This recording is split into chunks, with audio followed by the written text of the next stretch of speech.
प्यारे दोस्तों नमस्ते। आइए हम सुनते हैं गणेश जी भगवान की एक रोचक कहानी। तो कहानी को पूरा जरूर सुने और YouTube चैनल पर नए हो तो YouTube चैनल को सब्सक्राइब जरूर करें। आनंद बहुत ही गरीब घर का लड़का था। उसके पिताजी मजदूरी किया करते थे और 2 वक्त की रोटी बहुत ही बड़ी मुश्किल से कमा पाते थे। आनंद को पढ़ने का बहुत ही मन करता था। अक्सर वो स्कूल नहीं जा पाता था। आनंद दोपहर में अपने पिता को खाना देने जाता तो रास्ते में पढ़ने वाले बड़े स्कूल के पास जाकर गेट से झांक कर चोरी चोरी बच्चों को पढ़ते हुए देखा करता था। वो कई बार आकर अपनी माँ को कहा करता था, माँ मुझे भी पढ़ना है, मेरे साथ के सभी बच्चे स्कूल जाते हैं, माँ मुझे भी स्कूल भेज दो ना। आनंद की माँ बोलती है, आनंद बेटा मेरा भी मन करता है कि तू पढ़ाई करे और पढ़ लिख कर खूब बड़ा आदमी बने, पर मैं भी क्या करूँ मेरे बच्चे, तेरे पिताजी का काम बिल्कुल ठीक नहीं है। बड़ी मुश्किल से एक मकान में ईंट पटकने का काम मिला है और उसमें भी रोजाना के 30-50 रुपए ही मिलते हैं। अपनी माँ की ये बात सुनकर आनंद रोने लग जाता है। अरे रे मेरे बच्चे तू रोने क्यों लग गया? अच्छा ठीक है, मैं कल स्कूल में तेरे लिए बात करने जाऊंगी। अब रोना बंद कर मेरे बेटे। आनंद बोलता है, सच्ची माँ ये बात मैं मेरे दोस्त सोनू और मोनू को बताकर आता हूँ कि मैं भी तुम्हारे साथ अब स्कूल आऊंगा। आनंद की माँ गणेश जी भगवान की बड़ी ही भगत थी। वो गणेश जी भगवान से प्रार्थना करती है कि मेरा बेटा आनंद बहुत पढ़ना चाहता है, लेकिन मैं क्या करूँ, मेरी मदद करो भगवान। मेरा बेटा पढ़ लिख कर बड़ा आदमी बन जाए और मेरा सारा दुख खत्म हो जाए। हे गणपत जी महाराज मैं कल स्कूल जा रही हूँ। गायत्री गणेश जी भगवान के सामने प्रार्थना करती है और अगले दिन सुबह आनंद के एडमिशन के लिए स्कूल चली जाती है। प्रिंसिपल बोलते हैं, मुझे स्कूल के बहुत बच्चों ने आनंद के बारे में बताया है और टीचर भी मुझे बताते रहते हैं। वो स्कूल के गेट से बच्चों को देखता रहता है। आनंद की ये लगन देखकर मैं बहुत ही खुश हूँ। इसलिए आनंद इस स्कूल में जरूर ही पढ़ेगा। इसके लिए आपको कोई खर्चा करने की जरूरत नहीं है। हमारी स्कूल में आनंद को मुफ्त पढ़ाई दी जाएगी। कल से आप आनंद को स्कूल भेज देना। प्रिंसिपल की यह बात सुनकर गायत्री बोलती है, प्रिंसिपल साहब आपने ये बोलकर मेरी चिंता दूर कर दी। ये बात सुनकर मेरा आनंद बेटा बहुत ही खुश होगा। वो पढ़ेगा लिखेगा और एक दिन बड़ा इंसान जरूर बनेगा। आपका बहुत बहुत धन्यवाद।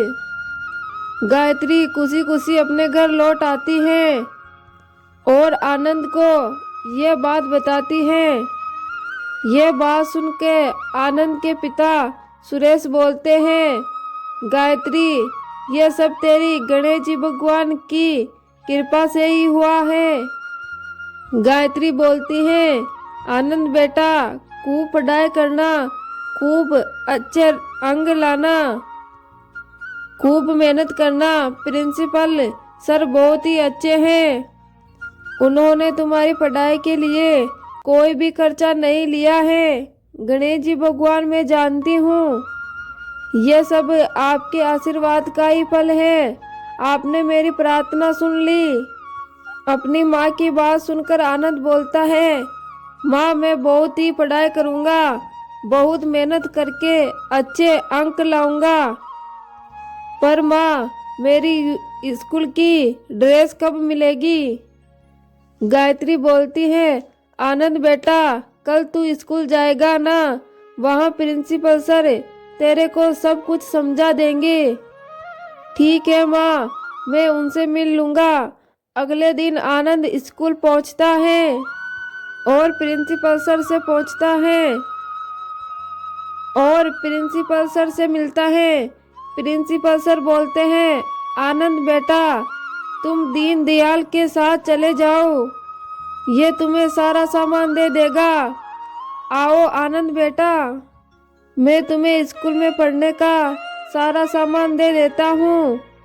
दीनदयाल जो वहाँ पे नौकरी करता था, वो आनंद को स्कूल में पढ़ने की किताबें, नया बैग, पेन, पेंसिल, पहनने की ड्रेस, जूते सब कुछ दे देता है। ऐसे ही धीरे धीरे समय बीतता गया। आनंद हर बार ही कक्षा में अव्वल आया करता था और ये सब देखकर स्कूल के टीचर भी आनंद की बहुत तारीफ किया करते थे। कई साल बीत गए। आनंद 12वीं कक्षा की पढ़ाई कर रहा था। गायत्री बोलती है, आनंद बेटा, ये ले दूध पी ले, कल से तुम्हारी परीक्षा शुरू है। खूब मन लगाकर पढ़ना मेरे बेटा, मैं चाहती हूँ कि तेरे अच्छे नंबर आए और फिर तेरा अच्छी कॉलेज में दाखिला हो जाए।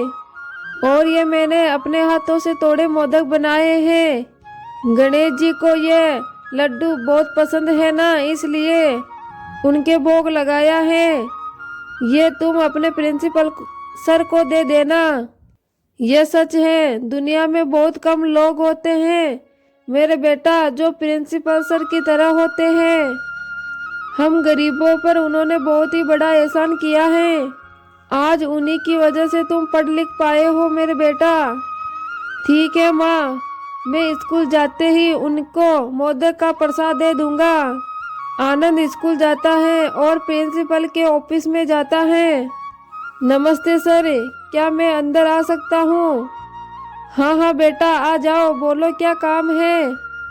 यहाँ पे प्रिंसिपल सर बैठते हैं ना, वो कहाँ गए हैं? बेटा, मैं ही तो यहाँ का प्रिंसिपल हूँ, तू मेरे से कभी नहीं मिला। आनंद बोलता है, नहीं सर, प्रिंसिपल सर तो कोई और है ना। मतलब मैं जिनसे मिलता हूँ उतने में वहाँ चपरासी दीनदयाल आ जाता है। अरे आनंद बेटा, तुम यहाँ, ये लीजिए सर, मैं सारे रजिस्टर ले आया हूँ। आनंद बोलता है, दीनदयाल भैया, प्रिंसिपल सर अगर ये है तो वो उस दिन जिन्होंने आपको मुझे किताबें देने के लिए कहा था, वो कौन है?